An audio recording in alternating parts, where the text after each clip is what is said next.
Bonjour, je m'appelle Rabawi Aoun, j'ai 20 ans. Je vais vous présenter mon projet Eluan. Ce projet a été réalisé dans le cadre de l'UE Eluan afin de démontrer mes compétences en programmation orientée objet en Java, en programmation fonctionnelle en OCaml. Le sujet de mon projet est un système de gestion de médiathèque. L'application permet la gestion des livres, la gestion des abonnés et la gestion des empreintes et la persistance des données à l'aide des fichiers CSV. Ce sujet correspond bien aux attentes du projet Eluan car il implique plusieurs types de ressources, des opérations de création, lecture, modification et suppression, ce qu'on appelle le CRUD, et une organisation logicielle claire. J'ai choisi ce GG pour une raison personnelle. Cet été, je me suis rendu dans une médiathèque appelée Mairie Culture, située dans le quartier Pompidou, ici à Toulouse. C'est une médiathèque assez ancienne qui utilise encore une gestion très manuelle. À ce moment-là, je me suis dit que ce serait intéressant de proposer une solution informatique. L'année dernière, je n'avais pas encore les compétences nécessaires, mais cette année, avec les cours de Java et de OCaml, j'ai pu concevoir un projet plus structuré, réaliste et adapté à un contexte réel. Avant de montrer le fonctionnement, je vais expliquer la structure du projet car elle est essentielle pour comprendre la suite. Le projet est divisé en deux grandes parties, Java et OCaml. La partie Java gère la logique métier et l'interface utilisateur. La partie OCaml gère la persistance des données dans les fichiers CSV. En Java, le code est, est organisé en package, domain, comme on montre ici, pour les classes métiers, menu, ici pour l'interface utilisateur, DAO pour l'accès aux données, et main pour le point d'entrée de programme. Cette structure permet de réduire le couplage, d'améliorer la lisibilité et de faciliter la maintenance. Maintenant, passons au test.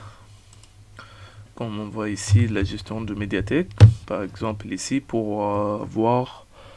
euh, pour voir tous les livres, afficher tous les livres, exemple.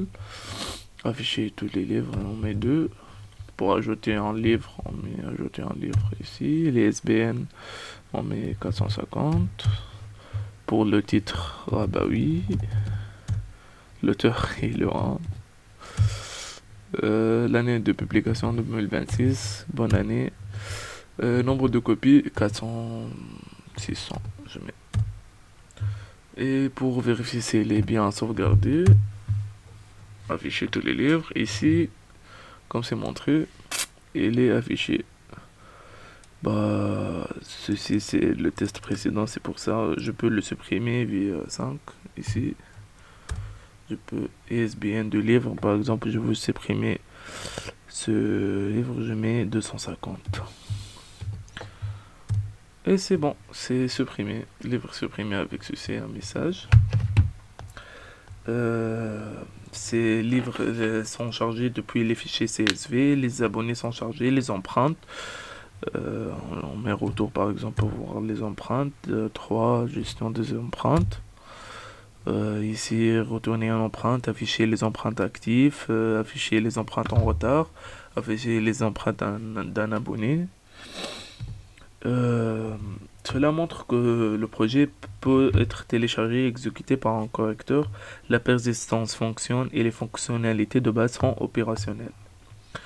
Pour montrer on ouvre VS Code, on montre maintenant la partie OCaml qui correspond aux compétences de MPF. Pour l'organisation, les fichiers OCaml sont regroupés dans le dossier CRUD. Les données sont stockées dans le dossier data sous la forme de fichiers CSV. Pour les fichiers CSV utilisés, c'est livre.csv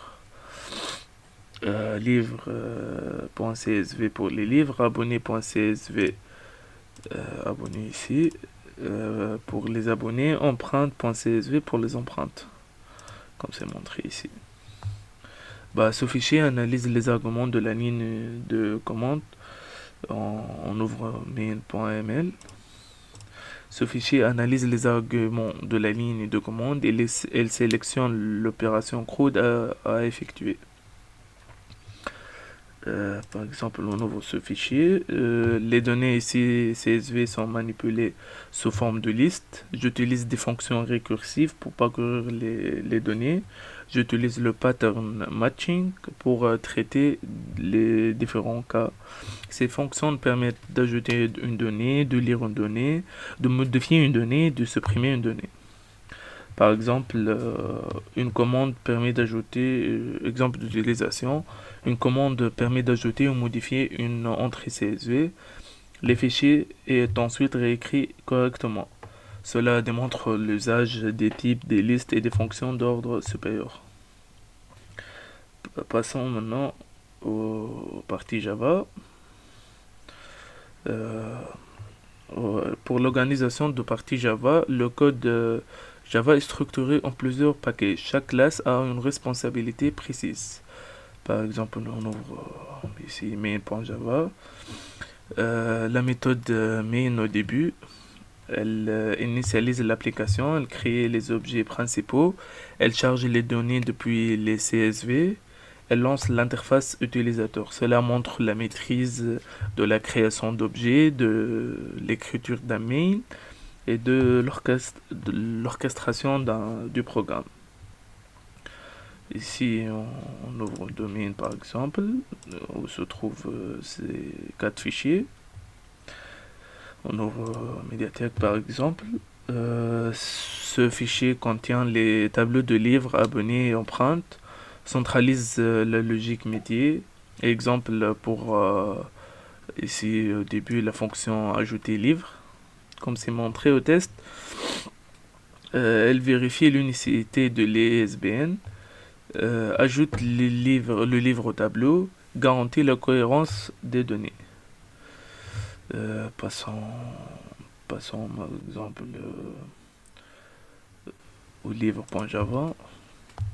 Ce fichier représente un livre, l'encapsulation des attributs, les méthodes empruntées et retournées, et comme c'est montré ici, emprunter et retourner. On ouvre un autre fichier, exemple abonné.java. Ce fichier représente un abonné, les méthodes simples et claires, le nom complet, date d'inscription, son email, son prénom, son nom, l'ID, son ID. Ici pour la fonction, pour le fichier empreinte, ce fichier sert pour lier un livre et un abonné. C'est les méthodes isActive et isEnRetard.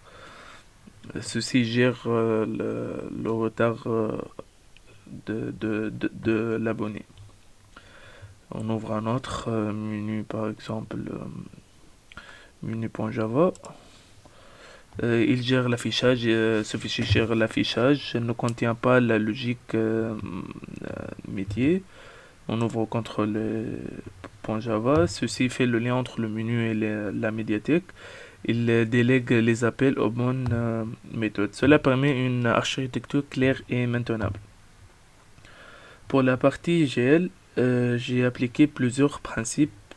L'utilisation d'un dépôt Git pour visionner le projet, code organisé en package clair, méthode courte et bien nommée, principe dry pour éviter les duplications, principe KISS pour rester simple, c'est keep it simple stupid. Pour les tests, le test principal consiste à lancer le programme, vérifier le chargement des données, tester les fonctionnalités via le menu. Cela permet de vérifier que le projet fonctionne correctement et qu'il est exécutable sur une machine. Pour conclure, ce projet m'a permis de montrer de nombreuses compétences en PO, de compétences solides en PF et une bonne structure en GL. Même si c'est toutes les compétitions Même si toutes les compétences IL1 ne peuvent pas être démontrées dans un seul projet, j'ai cherché à couvrir le maximum possible. Merci pour votre attention.